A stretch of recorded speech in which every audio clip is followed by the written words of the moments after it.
Hello, and welcome to a new series about what it's like to GM Dungeons & Dragons.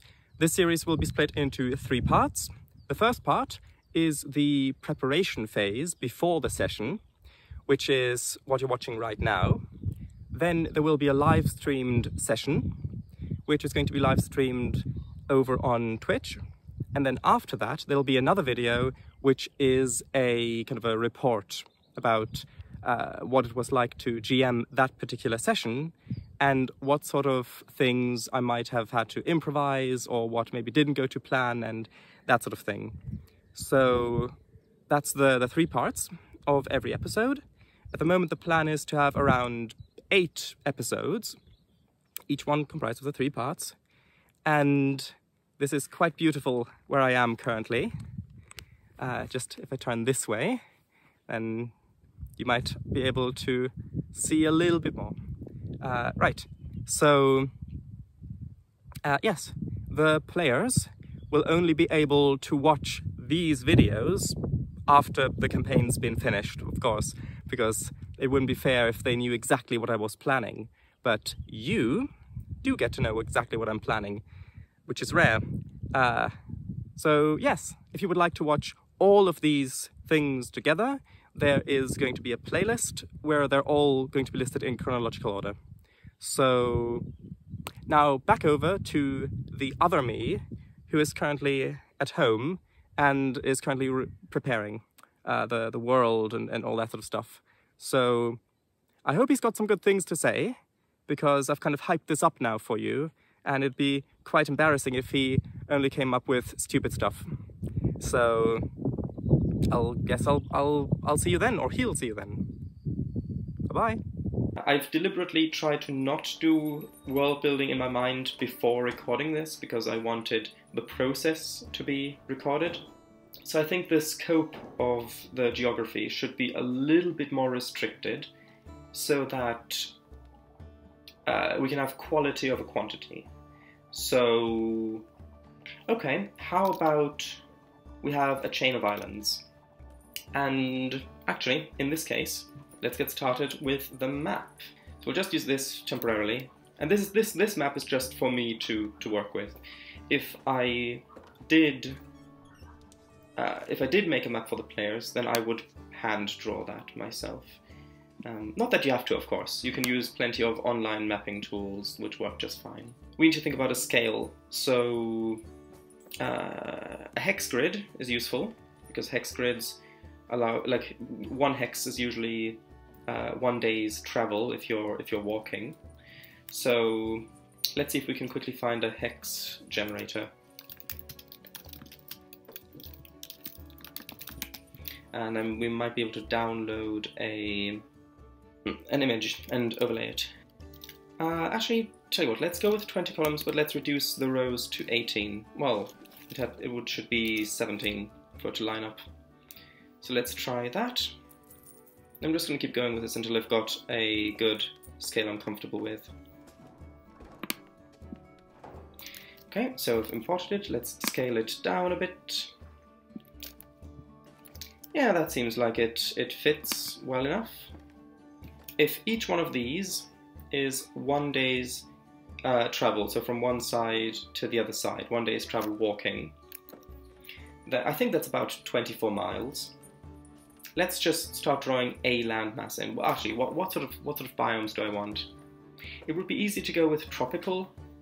I think that a more like a Scottish Highland or Ireland or Norway kind of theming might be fun, because that is a little bit more dramatic, perhaps.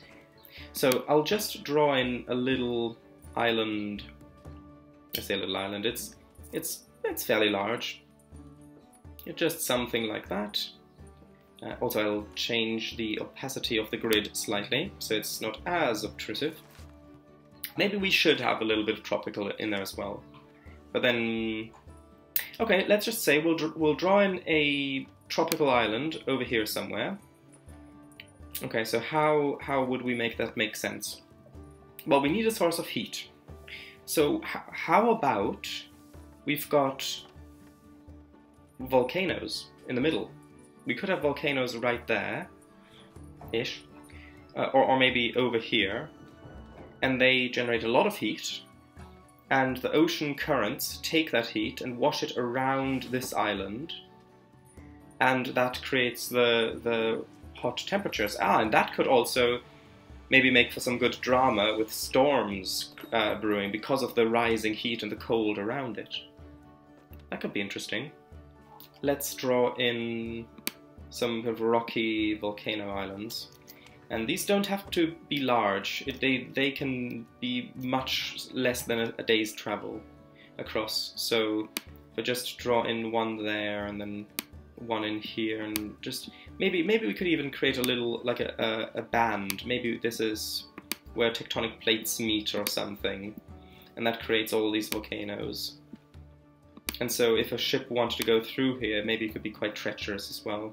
So that could be interesting. Maybe that could give some adventure ideas. So at this point, we should start labeling things. So volcanic isles, why not? I mean, in-game, I could easily come up with fancy names for these to then give to the players. But again, this is just for my own reference. Volcanic isles.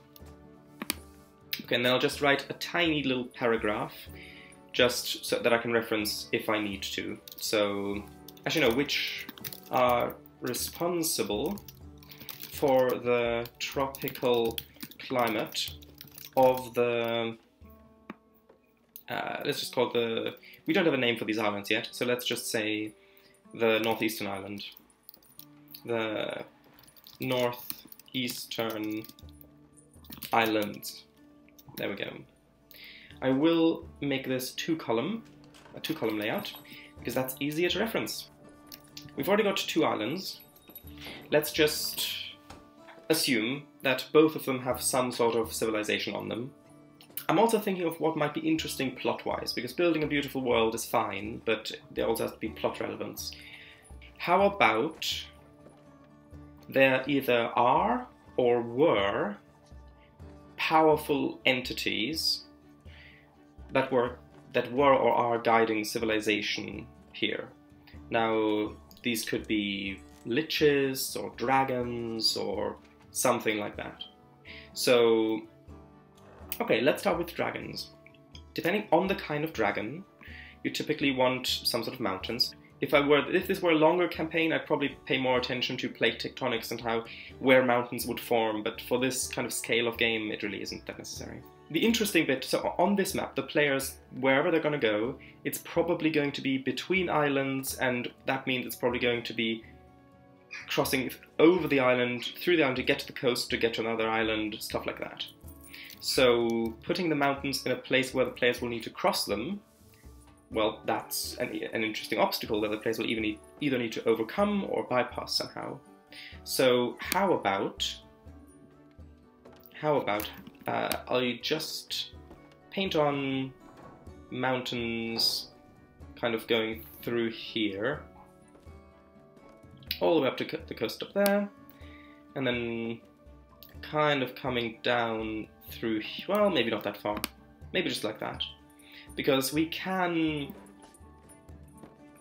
like for example here, if the players are over on this bit and they want to go over to an island over here or something, or even just to a city over here, actually a city over here is better, then either they've got to cross the mountains, which is probably going to be faster, or they've got to go to the coast, take our ship all the way around, or we could put some other sort of obstacle down here, which the players could then choose to either go through there also. So then the players have got three options, each of which has benefits and drawbacks. So let's just focus on this island for now.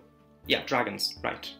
So, I mean, the idea of a dragon ruling over a city or even an entire civilization, if it's on the scale of an island, is nothing new.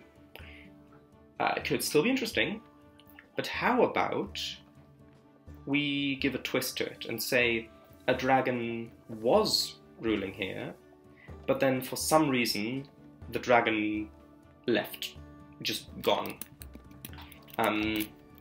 Because a dragon's lair in the mountains is great because, I mean, there's probably treasure in there, or maybe people think there's treasure in there, and so you need a reason for that treasure to still be there if the dragon isn't protecting it. And so you need an obstacle, which mountains are a great obstacle. I, as the GM, need to know... Well, I don't need to know why the dragon left. I could just leave it here. But I want to know why the dragon left. Maybe the dragon had competition here, and another opportunity opened up somewhere else, where the dragon could rule a different people without competition. Okay, so let's say, actually, tell you what. I was thinking about maybe differentiating in creating a different color for information that the people know, that is known about, or information that is secret, like that nobody knows. And let's try that. I've not tried that before. Might be useful. Let's make the secret information stuff hot pink. Why not? Now let's come up with a competition here. What was you tired of fighting? A lich? Maybe? No, that seems a bit boring. A beholder. A beholder. Okay, she was tired of fighting for control of her subjects. So when she heard word of land to the west over which she could easily rule, she up and left. There we go. And actually, now that I'm looking at this, yeah, well, would people know that her lair was in the mountains? Yeah, people would know that. If you're being ruled by a dragon, you see the dragon flying off to the mountains, you can be pretty sure that that's where the dragon's lair is. Okay, so that's, I mean, yeah, that's, I really like, so that's some great world building we've already got here. And this would already be enough for me to start, well, maybe not quite enough, but almost enough for me to start a session at this point. Because I could probably just come up with some plot line about the players having come to this land, being hired to go up to the mountain and talk to the dragon to find out why the dragon isn't ruling anymore, only to find out that the dragon is actually gone. And that could be a great plot hook stuff, but it's not quite enough yet, because we've got a whole lot of stuff going on here, and I like to create enough content to give every character a different plot hook, if I can, that then all later interconnect, but we'll see. Let's come up with a name for this dragon, because for one thing it's going to be easier to reference in the notes. Also, it's going to give me as the GM more of an idea of this character's personality. Let's actually, tell you what, I'll have a look in the monster manual. I'll have to blur this because copyright. Dragons, there we go, finally. Let's see. This will probably be a chromatic dragon, because I want it to be evil, because I think a people that have been ruled by this evil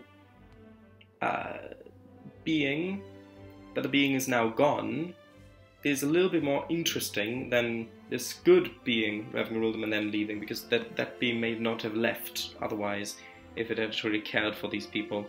So, okay, black dragons are chaotic evil. And I can change this, of course. I can change the alignment of these creatures. It's my game, I can do what I want, but I just want to have a look. So, black dragons, chaotic evil. Blue dragon, well, blue dragons are lawful evil. Okay, so maybe a blue dragon. Green dragons, oh, green dragons are also lawful evil. Huh. And green dragon's intelligence, well, this is an ancient green dragon. An adult green dragon. Yeah, they've got really quite high intelligence and charisma and all that sort of stuff. Green dragons, the most cunning and treacherous of true dragons. Green dragons use misdirection and trickery to get the upper hand against their enemies. Nasty-tempered and thoroughly evil, they take special pleasure in subverting and corrupting the good-hearted. Okay, they live in forests and stuff like that apparently, but I can change that. Actually, I think I'm going to go with a green dragon. That sounds like our sort of dragon. What would she be called? Which would also think, is this a name the people gave to her, or is this a name that she gave herself? Well, actually, this is more of a title I'm thinking of, not really a name. And a title's fine. A title's fine. So how about the Green Queen? If the players turn up to, like, when the campaign starts and they go here, they hear about, oh, the Green Queen left. Actually, I don't like the double E's. How about the Green Matriarch? I like that a bit better. I might change the name later on. Okay, so we've got that. And that's probably enough.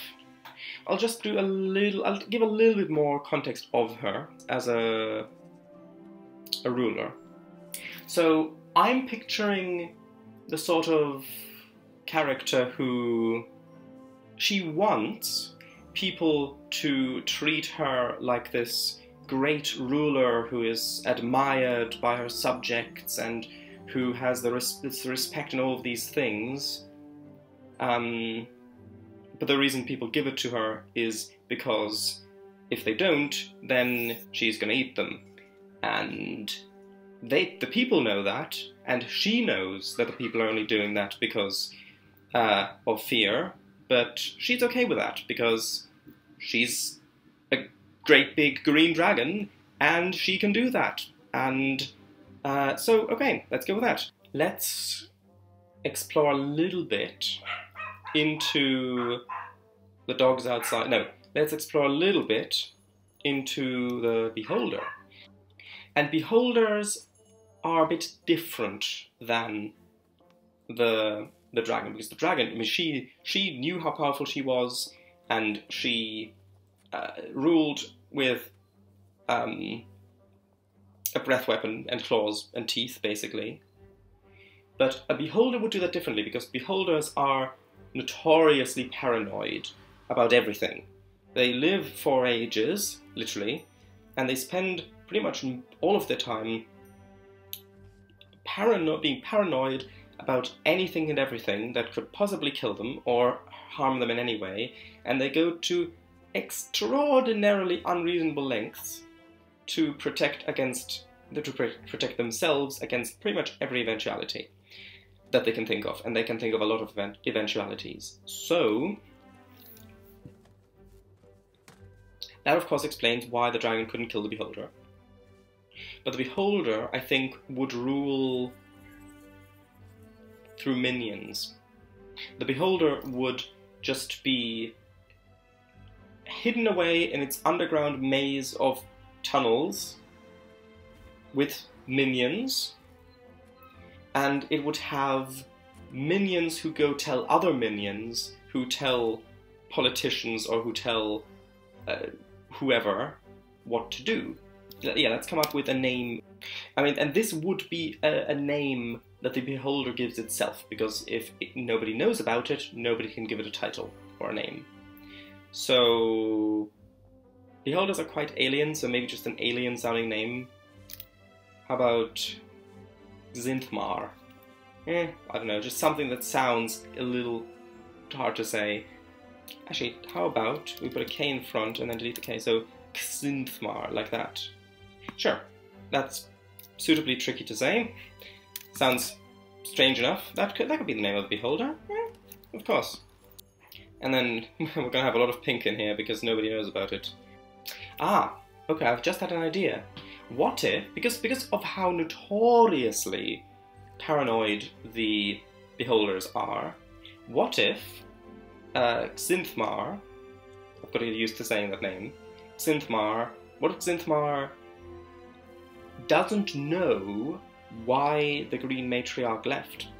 This beholder came here, there was this green dragon, the beholder figured out how she works and managed to put in safeguards against her, and managed to keep on manipulating behind the scenes to remain in control of the situation-ish. And then one day, the Green Matriarch just isn't there anymore. She's gone. That's a new situation. And he doesn't have a reason for it. Imagine what that could do to the mind of a beholder, paranoid as it is. That could be an excellent plot hook for an adventure. Maybe the party is sent to have a look and find out what happened with the Green Matriarch, because nobody knows why she left, or that she's even left. Yeah, maybe people don't know that she's left. Yeah, maybe people, because originally I thought, oh yeah, people know that she left. But what if people just haven't heard from her in a long, long time? I think that's a bit more interesting. Then the players can discover that she's actually gone. I think he'd want to live quite close to the people he controls. Right under their noses, but without any of them knowing. So we'll need to figure out where the capital is. If we think about how cities become rich, wealthy, how they gain influential, then the most common thread is trade. And trade would be great on the coast, facing the other islands. Yeah, so what should the city be called? Well, let's continue with the idea that this is a trade city, so maybe something port. It's quite close to the mountains, and this is supposed to be kind of highland, bit bleak landscape mostly. So it could literally just be Bleakport. Because if you go into the history of place names, you often find that it's really very, very simple, like that. Let's see, how would Bleakport look written down? I'll put in brackets, capital. Would the beholder live directly underneath the capital? Or would the beholder live a little bit outside? I think a little bit outside is probably fun, because then I can also do a little bit more with kind of the environment that the beholder lives in and what effect the beholder has on the environment. Like, for example, if the beholder is researching spells or is researching magic or experimenting, then maybe there could be strange animals walking around, like sheep, but instead of normal sheep ears, they've got bat wings or something like that. Actually, I've just had a good idea.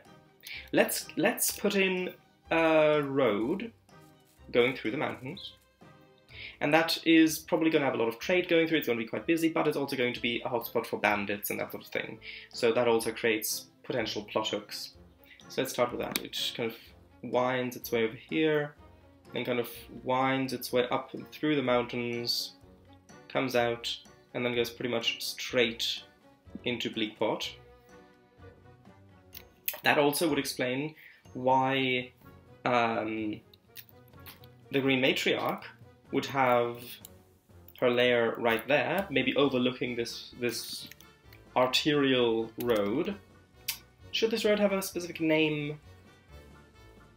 I think it should. Something that can be like that sort of detail can really pull the players in. Like, yeah, be careful on the mountain way or whatever it's called. Like the Silk Road. Like the Silk Road is a really very evocative title. Well, I suppose we could go into figuring out what these islands produce and export or import, and actually tell you what, let's do that. No, don't worry, I'm not going to do a lot. Just a little bit. Actually, I'm going to quickly duplicate this, because I want number 2 to be where the beholder lives. And that should be right there on the road, just as it exits the mountains in the foothills. And then, how about gems? Yeah, gems. Gems are fun. How about we've got another, like maybe another mountain range or something like that over here, or something like that over here, or where we've got a gem mine, or maybe a meteor crashed here or something, and there's this really, really, really rich area where it's just got so many gems, and they're mining that here, but then they've got to transport them to Bleakport to then sell, because Bleakport is this really busy trade port. Now they could go by ship around down here, but that would take a long time, or they could go around here, which may be safer, but it would also take a longer time. So let's just put this over here somewhere, and we need to give it a town, the settlement a name, of course. It's something, we need something that sounds fantastical, because it's obviously a fantasy setting, but also not quite as literal. So, okay, let's call it Gemhaven for now, and then we can always change that later if I come up with a better name. We now need a name for this road. So back over to... Actually, let's just give Gemhaven a tiny little description. Yeah, I mean, that's pretty much all I need for now. Yeah, actually, yeah, we were doing the road. Could be the Sparkle Way, because the gems go over it. No, how about the Treasure Road? Treasure, yeah. How about we have a little town just on the road in the foothills, just down there.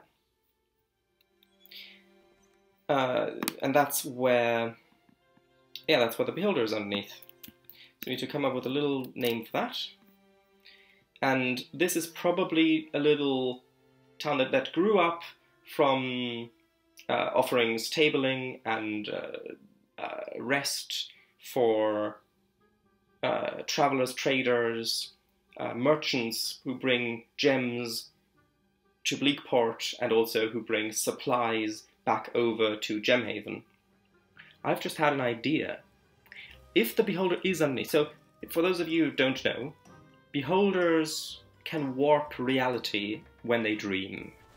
If a Beholder dreams, then there are specific things that can happen if a Beholder dreams of certain things, but I like the idea that when a Beholder dreams, elements of the Beholder's dream manifest in the real world, and they're just real things now. So it could be something like, maybe in a certain area near where the Beholder is, gravity just inverts for a little bit.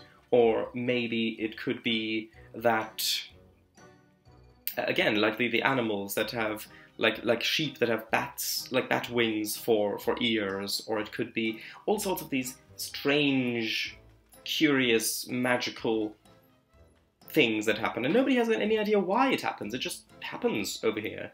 And that could be a tourist attraction as well. So maybe the name could tie to that. Actually, yeah, I've just had a great idea. We could give the town two names. If the Beholder only showed up here, let's say a number of years ago, the Beholder is a fairly new arrival, then the town would have had an old name, and then maybe a new name that it was given because, well, it's the town where all the strange, weird magic stuff happens.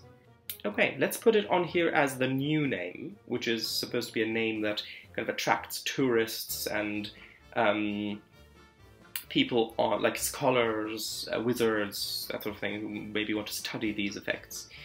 Maybe it could be Veil Rift. There we go, Veil Rift. A few years ago, and then we need to write in pink, when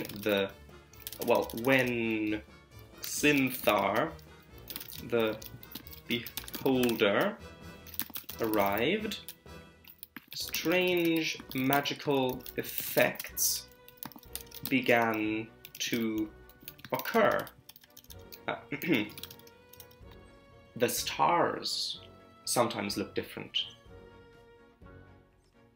That could be a thing. It might not... the Beholder obviously isn't actually changing how the stars themselves, but maybe the Beholder is changing the people's perception of the stars. Maybe it's an illusion effect. Oh, here's a classic one from like fairy folklore, that sort of thing, which is that milk spoils instantly. So let's also put in that he arrived just over 2 years. Let's just say 2 years ago. Okay. 2 years is plenty of time for a beholder to set up his lair and get his minions and all that sort of stuff set up. It might even be a little bit of an explanation for why the players might be able to get away with certain things, because if the beholder had been there for a long time, then there would be so many contingencies in play that there would be no way the players could realistically go against him. Now we need to come up with the old name of Vale Rift. It's just either it's the last stop just before you head into the mountains proper, or it's the first respite. Is respite the right word? I think it's the right word. After you've crossed the mountains. So how about we call it... How about Hiker's Release? Seems good. Oh, I misspelled it here. It's supposed to be gem like that. You all probably already told me. I need to update it here as well. I want to put in something fantastical. Something that is right at home in a game of D&D. So how about we put in an elven city right in the water, right there. It's just on a whim. I want to be able to bring it up in conversations, like NPC conversations, and if I come up with plot threads during the game or something, I've got another piece to play with. So, what should this be called? Okay, well, my other game, the old Elvish words, the word Utral means city. We need a word in front. So, actually, let's see. Okay, what special things does the city have other than being out in the middle of the ocean? Let's say it's built on a giant mollusk. Let's have a look.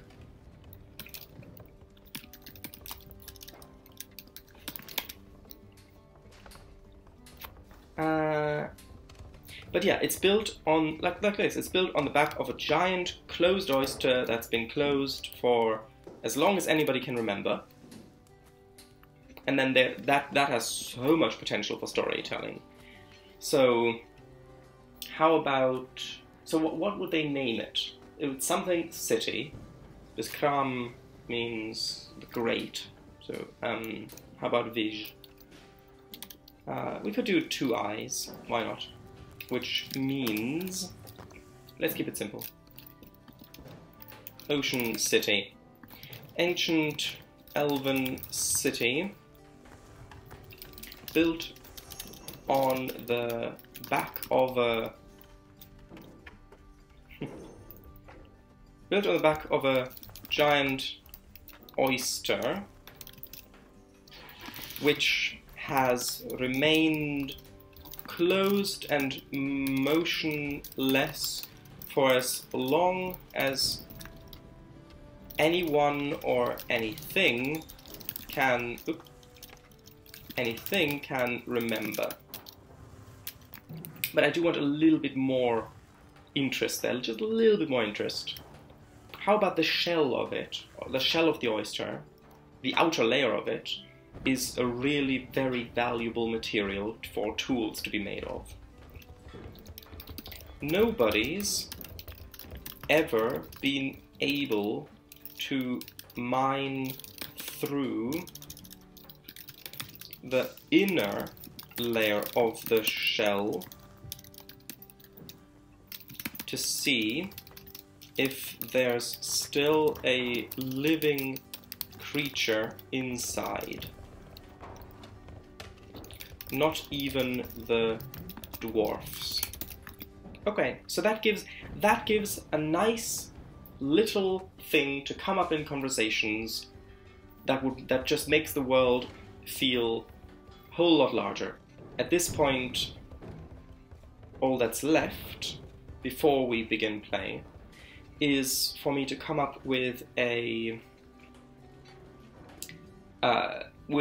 few plot hooks for the first adventure of the party, and a few NPCs and important locations within Bleakport, because I'm fairly certain that the party will likely start in Bleakport.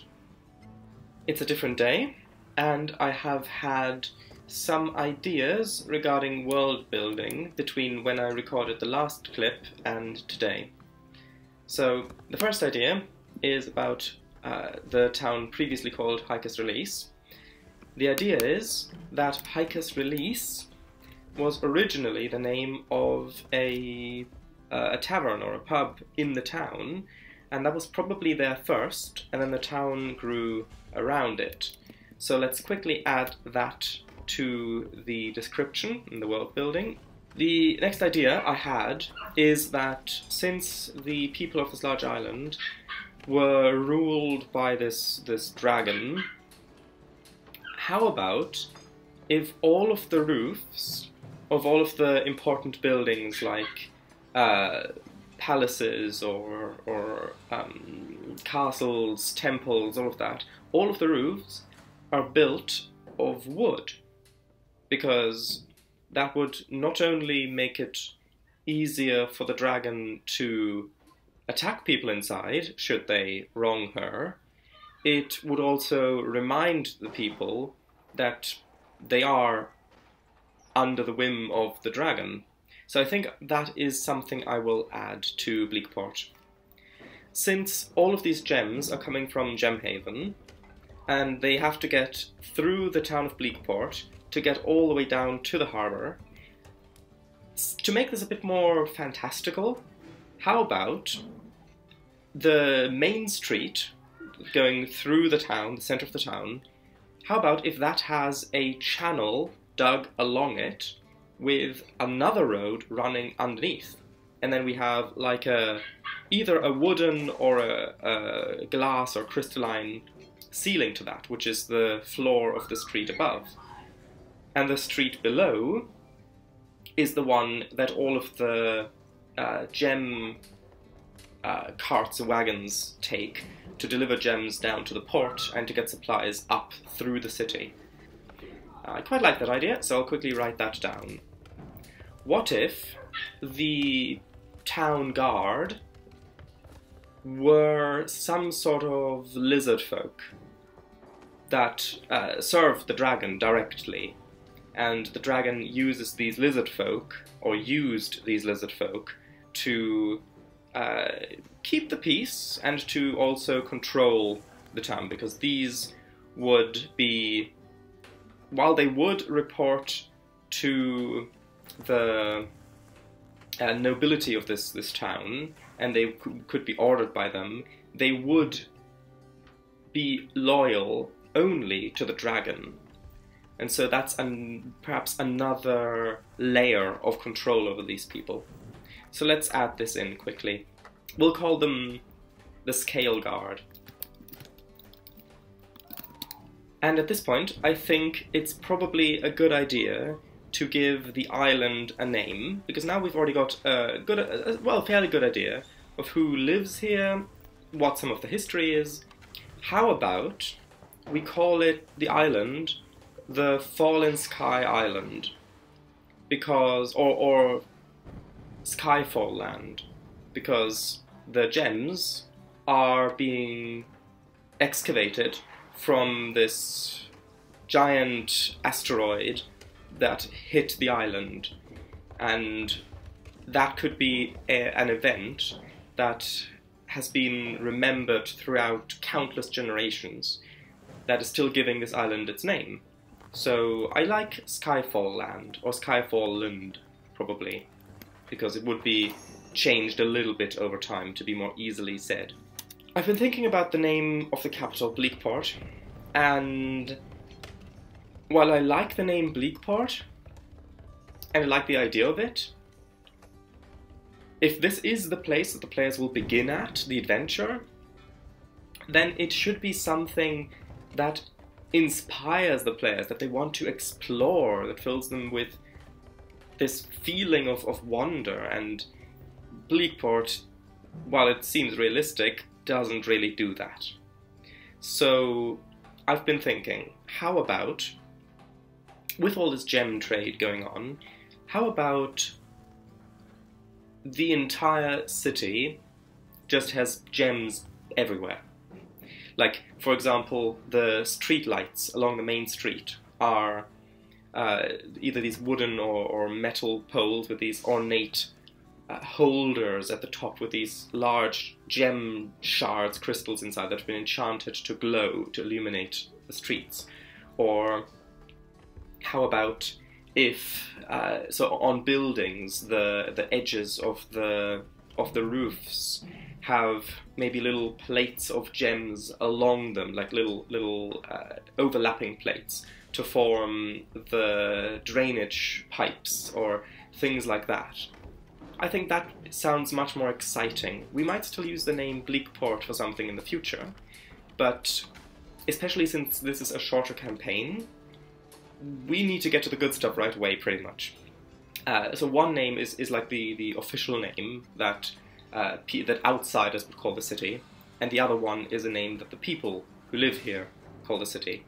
So how about the name that the people who live there call it is the Shard's Calling, because they were called to live here, basically.